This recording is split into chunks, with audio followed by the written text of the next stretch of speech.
Florida's $9 billion citrus industry is in big trouble. Citrus greening, a disease also known as yellow dragon disease, is killing orange trees at an alarming rate, and it has no known cure. First identified in China more than a century ago, the disease is now cutting a path of destruction across citrus groves in Florida. Calvin Arnold, a scientist with the U.S. Department of Agriculture, says the need to find a cure is urgent. It's the most serious disease threat that the Florida citrus industry has ever faced. Arnold is the head of a team looking to develop an effective weapon against greening. The disease is spread by a tiny insect called a psyllid, which thrives on citrus leaves. It affects the flow of nutrients in the trees, giving them yellow shoots and blotchy leaves. It also reduces their yields of fruit, and the fruit that does develop tends to be abnormally small or badly flavored. In the end, the disease kills the trees and moves on. Scientists are exploring two principal methods to fight the disease. First, they hope to simply kill the psyllids.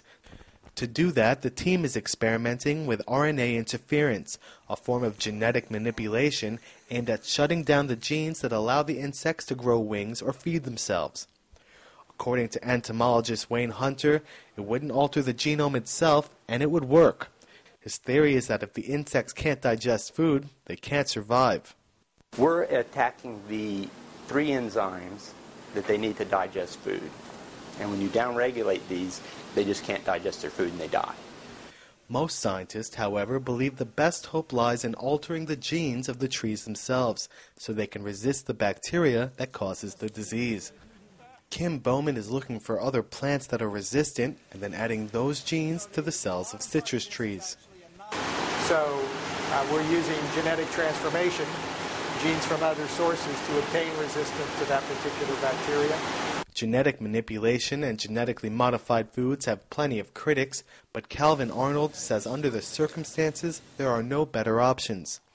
If we do not get a solution, then the citrus industry will have some trees around, but the commercial citrus industry, as we know today, will probably be gone within 7, 8, 9, 10 years. But Arnold and his colleagues say they're optimistic.